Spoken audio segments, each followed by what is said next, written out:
ripe as the berries in June. Red the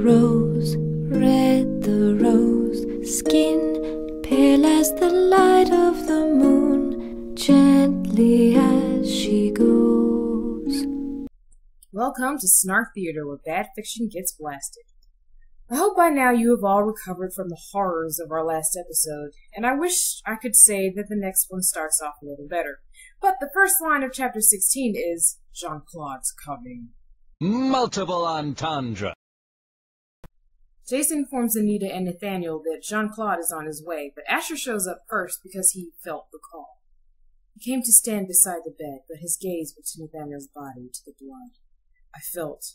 He raised his eyes to my face, and I peered at him over Nathaniel's body. I felt the call. I didn't call you, I said. The power did. May I taste your pomme de sang? Whoa! Back up there, Frenchie! Anita exposits to us that a pomme de sang is a French word for a person who's a regular donor for a particular vampire. Asher is asking to lick Nathaniel's wounds, which is pretty icky when you think about germs, but it's not like he cares since he's dead. Nathaniel, of course, agrees to let him do so, and we're treated to a delightful scene of him slurping the kid like he's a Quickie Mart slushie. Great, because this is relevant to the plot. Anita gets curious and tastes Nathaniel again, only to feel the beast inside her start to get riled up, which makes Nathaniel's beast rise up as well. Asher touches her and it makes the ardeur return. Thanks, book. I was thinking there was enough sex in this scene. Jean-Claude shows up in his nifty black PJs right after this happens. Anita has enough sense not to hump his brains out in front of Asher, Nathaniel, and Jason, so she begins to question. The hunger recognizes Asher. Is it because it's yours or because it's hers? I asked. Hers, he asked. Belmort. I do not know, he said, and he was close enough now that the edge of the robe brushed my body. I could see a thin line of pale skin below the waist where the robe gaped. A thin, thin line of white, but it was enough to let me know that there was nothing under the robe but Jean-Claude. It is all right, ma petite. Once taken, blood fills your stomach, but lust. Fur brushed in a teasing line down my arm. Lust is always there, never vanquished completely, never satisfied. Ugh. I never thought it was possible to be bored when it comes to the subject of sex. But if these morons don't stop talking about, insinuating, and performing sex, I am going to punch a koala in the face. I lay wordless, breathless under his touch. When he curved the fur around my face, I grabbed the edge of the robe and held him away from me. Make everyone leave. Oh dear. I'm sorry you had to see that, but do you see what this book has driven me to? It's driving me insane, one horrible sex scene at a time. We've already covered the fact that the ardeur makes Anita want to screw everyone and everything in the vicinity. We just covered that in the last few chapters. Why is this happening again? I am all sexed out, I promise you.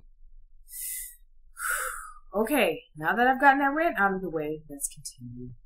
Anita has one of Jean-Claude's flashbacks of being with Belmort when Asher walks in after being injured, and she rejects him. This inspires Anita to tell Asher not to leave. Asher gets upset because he realizes she's seen what happened between them. Anita tries to calm him down with naked hugging. She eventually gets some sort of control over the situation. Is this thing permanent, or will it go away when we adjust to the Marks being married? I do not know, ma petite. I wish I could tell you something more certain. If you were truly of my get, truly vampire, then I would say yes, it is permanent. But you are my human servant. You have manifested powers in the past, and some have come and gone. Like your ability to say no means no, but I guess only sane people care about that. Finally, Anita asks Jean-Claude to teach her how to feed from a distance, i.e. feeding the ardeur without direct contact, but he tells her it is a poor substitute for the real thing. She tells him to do it anyway, but he insists that her control is not complete enough to do it properly. Is it just me, or does that sound like he's making excuses just so the two of them can bump uglies? Well, I guess rationality's out the window. Time for an orgy. Lucky for us, we get a breather from the suffocating sex because Anita remembers she hasn't been taking her pill recently, which grinds things to a very unsexy halt. Jean-Claude warns her what will happen if she doesn't feed it tonight, and they get into a long, drawn-out argument that would be rendered completely solved if all of them just went and put condoms on just to be safe in case she does screw one or more of them. Seriously, there's page after page of this stupid back and forth. At last, they conclude to have the boys wear condoms and everyone put their damn clothes back on, which is what they should have done in the first damn place. But after all, Laurell needs to fill her shitty book up with something, so why not tedious dialogue? Stupid twat waffle. Chapter 18 opens with Anita doing more freaking out about the freaking that is about to occur. Just before it happens, Belmort decides it's a good time to have a little wig out, so she reaches through Anita and messes with her powers just for the hell of it. Anita begs Jean-Claude and Asher to try and push her back out, but they hesitate because they know it can't be done. It's hard to describe exactly what happens, but for lack of a better term, they orgasm her out. I am dead serious. Everybody gets each other off at the same time, and the wave of pleasure power pushes Belmort out. This is the only way I can visualize what happened without throwing up. Taste the rainbow, motherfucker! Chapter 19 opens with a horrible orgy over and done with, thank God, and Anita being consoled by Jean-Claude as she cleans up in the bathroom. Shit, I wish I had some hot guy to comfort me after reading this crap. However, Jean-Claude says something during this little chat that I think Laurell K. Hamilton took to heart after this novel. I am glad that you are the woman that you are, but there are moments when I wish that you would simply enjoy something without being chased around the room by your guilt and your morals afterwards. Folks, I think this is what Hamilton actually believes should happen to the Anita Blake character. She feels that Anita needs to abandon her morals, her judge of character, and her beliefs in order to enjoy something. That would explain why Anita becomes selfish, intolerable, impatient, and unrepentant of her actions in Narcissus in Chains and all the books after it. That, to me, is the biggest failure of the series. This is not what makes a compelling character. Anita was beloved because she took responsibility for her actions and faced the consequences of making a tough decision. The Anita we knew and loved accepted her shortcomings and often tried to grow from them. Clearly, Hamilton just wants Anita to go with the flow and forget about what's right or wrong in order to enjoy something. Ladies and gentlemen, please grab your luggage, your children, and the flotation devices under your chairs because it's time to get the hell out of here. Abandon ship! Run for your lives! The rest of the chapter deals with Anita and Jean-Claude talking about the days of old, none of which is significant except for one throwaway mention of a character named Arturo, whom Jean-Claude used to know for his special attribute. I've got to ask, how big was he? Jean-Claude spaced his hands apart like you'd measure a fish. Like this big. It looked to be about 6 inches. That's not so big. That is how wide he was. Excuse me? Are you telling me there was a vampire whose penis was 6 inches across and over a foot long?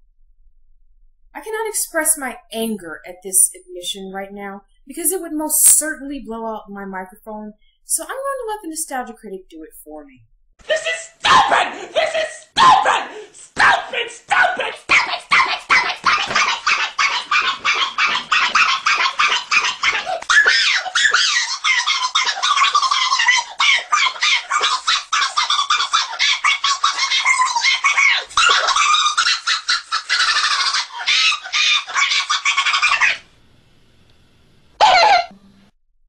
I can handle vampires who can impregnate people as long as they have a high body temperature. I can handle a short-tempered, self-righteous Mary Sue character with a Joe Pesci complex. I can even handle horribly written sex scenes, pointless vampire politics, character derailment, drop plots, earthquakes, tsunamis, and a terrible flood. But I cannot and will not accept that it is a fucking vampire with a 6-inch wide penis. That is not scientifically possible. It is not supportable by any vaguely human-shaped being. That is the equivalent of a man with a whale penis. This is the stupidest thing I have ever read on print, and I am including the Twilight series in this statement. Burn in the deepest, darkest, filthiest hell, Laurell K. Hamilton. Twice. Okay, I think I'm calm enough to continue with the alleged story. Jean-Claude continues explaining about the ardeur and whom he finds it acceptable for Anita to sleep with. And Anita has this little quip. Please don't tell me I'm going to turn into slut girl.